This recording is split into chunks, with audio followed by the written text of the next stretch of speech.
Previously on AK-50. 3, 2, 1. Oh, it didn't go. But she's pregnant, and the baby is yours. It's black!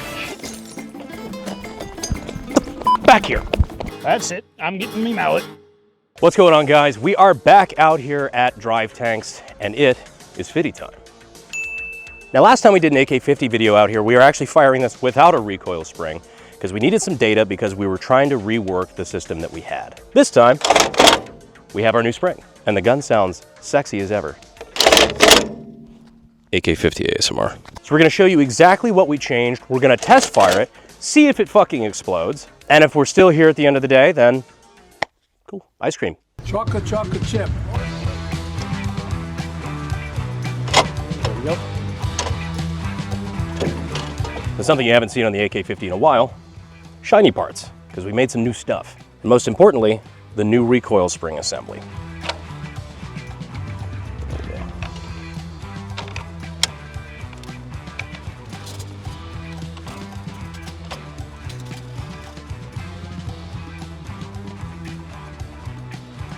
Spring. We made a couple of changes to the way the actual recoil spring assembly works in general. One of them, you might notice, it's a peg now instead of the more standard AK style recoil spring assembly like we had on the previous iterations. One of the reasons for that is so we can get a little bit more spring travel, just more space to put more spring, because as it turns out on a 50, more spring is nice. One of the things that we actually changed in the original AK-50 prototype, I think we used an M76, like a Yugo 8mm Mauser AK spring, and clipped part of a 1911 spring at the very end of it. It just so happened to fit fucking perfectly. So this is kind of, it's always been a garage gun that we're just fucking around with, frankly, but you know, now we get to do the fun part and kind of dial stuff in. And one of the things that we decided to do is go with a double spring. So there's a spring in a spring. Yo dog, I heard you like recoil springs. What I'm really excited for is getting one of those drum magazines for this thing, because I think the AK-50, you know, as an AK, it deserves a drum. And if you subscribe to the channel, you'll be notified when we do it, because we're gonna do it. AK-50 with a titty? Yeah.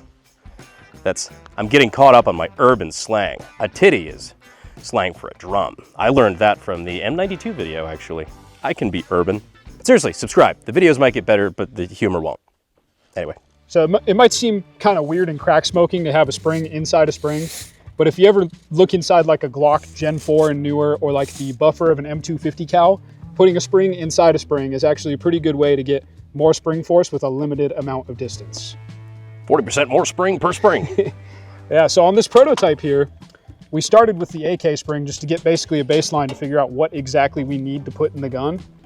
And it turns out the way we designed it, there's not quite enough length in the gun to get a perfect spring with just one. And our solution was to put a spring around a spring.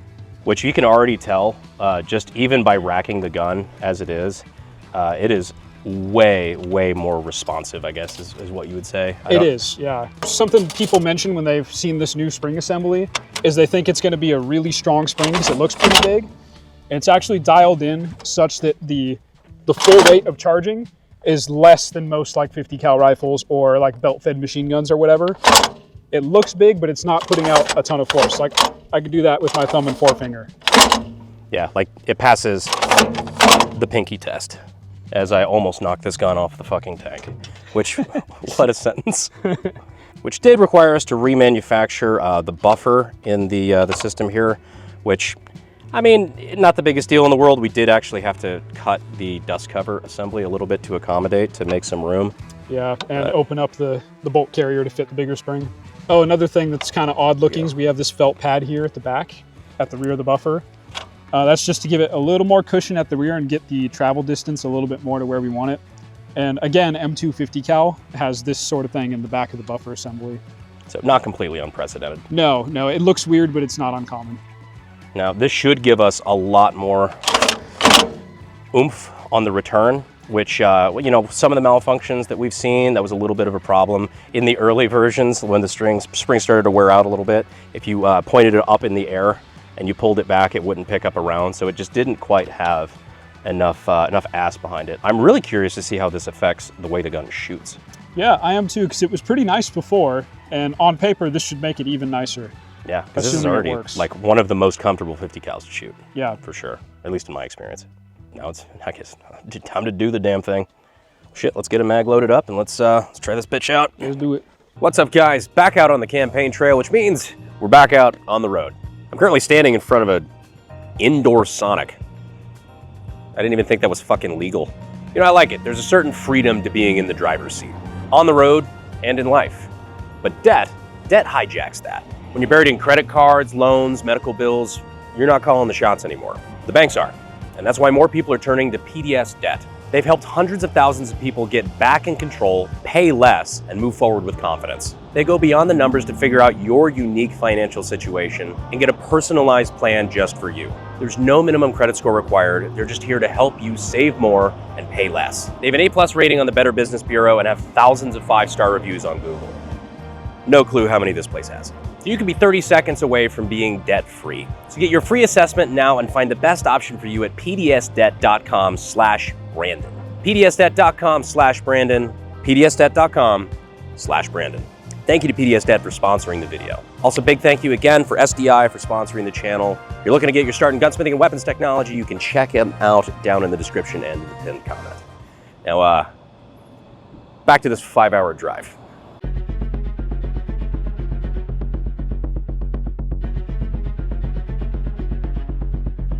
Go ahead and load her up. Been told we can aim for that green car over there. It's brand new, and well, it's not brand new. It's new here. And I think it hasn't been shot yet, so we're gonna take its virginity. All right, thumbs on standby. AK-50 recoil spring test. Curious to see how she shoots. Firing, 3, 2, 1. Malfunction. That is so comfortable. That felt really good. I'll do that again. It didn't cycle. Oh, it didn't cycle? Yeah, look at the bolt. Ah, interesting. Yeah. Oh, it launched that pretty good. Yeah, we'll give it another. If needed, we can turn up the gas, which has never been a problem before, but... Nice, yeah. Because I was gonna say, that felt real good. Let's see how she does. I'm just gonna load 2 in there. Second round, 3, 2, 1. That worked, didn't it? All right, third round, 3, 2, 1. Yeah. She could probably use a little bit more gas if it's already like right there at that edge, but we can dial that out with the piston, right? Well, I think the first casing went way the fuck over there. And the second casing's right there. It looks like a geometry issue. Yeah, like an ejection path block. Yeah, because if you look at the casings, they're getting fucking smacked. I'll give you your phone back. We'll see what, on the slow-mo, we'll see what's happening. Oh, look at that. Check this out. So if you look over here, the when it goes back, it stays in the rear for a second, like it hiccups. Mm-hmm. Like it stays in the rear for half a second, like it chokes. Oh, it's hanging up right when it's stripping around. Oh, yeah, that's okay. exactly So what's happening. That makes sense. Okay. We'll take it apart, take a look anyways, but... Yeah. Yeah, I mean, that looks okay. Let's pull it out just to be sure. What about changing the recoil spring could have changed the ejection that radically? Well, it's going to be moving at a different speed, which means the case is going to come out at a different angle. But I just mean the inconsistencies between the two of them. Like one of them falling out here and one of them getting shot 20 fucking feet. Well, it feels about the same. Very scientific. When we had the chronograph on the muzzle, the loads were varying by like 150 feet per second. Oh, you think that's what it is? It could be an ammo thing. It could be that the speed of the bolt carrier is just really sensitive for the ejection angle. It could be that just a little change in the speed makes it not eject right anymore. Interesting. Yeah, if you have some of the surplus. We have API. Yeah, let's try that. API, sure. Fuck it. Yeah, please. Armor-piercing incendiaries at a car? Oh, okay. If we have to. And for YouTube's sake, when I said armor-piercing incendiaries, I mean armor-piercing informative bullets. We're informing the car it's about to be on fire. Last time we saw that this ammo was pretty variable between rounds. Some were significantly hotter than others. So what we're thinking is we're going to shoot the same pattern, so 1 round and then 2 rounds, but use surplus ammo instead. See what it does. Plus, as just an extra bonus, this is going to have a nice little pop against that car, which would be kind of cool. APIs this time. Fuck it, I'll aim for the engine area. Firing. 3, 2, 1. Oh yeah. Okay. I hit a little high. It was on the top right there, but I saw that nice little spark on the car hood. You guys see that? Now we got the magazine, got 2 in it. Give that a shot. It's funny to be testing things while also doing cool shit like shooting a fucking car with a 50 cal. Firing. 3, 2, 1. Did you hear that thud downrange? That's nice. All right, again. 3, 2, 1. Nice. Well, she's ejecting just fine.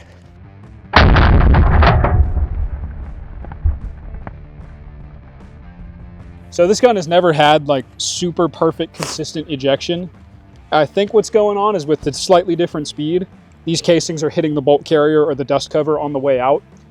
Because it looks like they're coming out with similar amounts of energy. Even when they land close, they're smacking into the ground. So yeah, I think that the casings are just hitting stuff on the way out. Yeah, which has always kind of been a problem with this thing. Yeah. We just got to figure out how to address that, I guess, moving forward. Yeah. It's all just these little tweaks. It's like death by a million pinpricks. It's like the gun's never going to be perfect, but there's little shit that you can just change along the way. Always. Want to shoot it on top of a tank? Hell yeah. Fuck it. All right, shooting the AK-50. The world's first 50 caliber AK on top of a Soviet T-34. Shit that I did not know was on my bucket list until I got here, but we're gonna fucking rock and roll. Firing. 3, 2, 1. Ah, fuck it.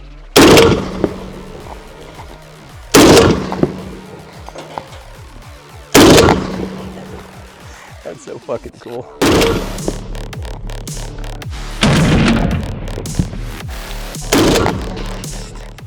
All right, guys, come on.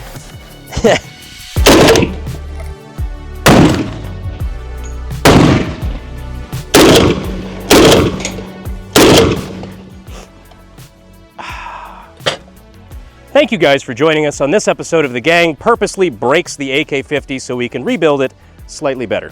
Be sure to check out the boys in the garage over on Pepperbox if you want to see more of the in-depth behind the scenes on what we were doing with this thing in the meantime. But for now, here AK-50, and here Tank, and here you, and that's what counts.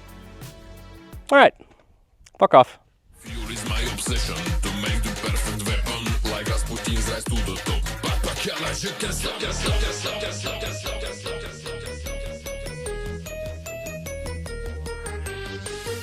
All right, fuck off.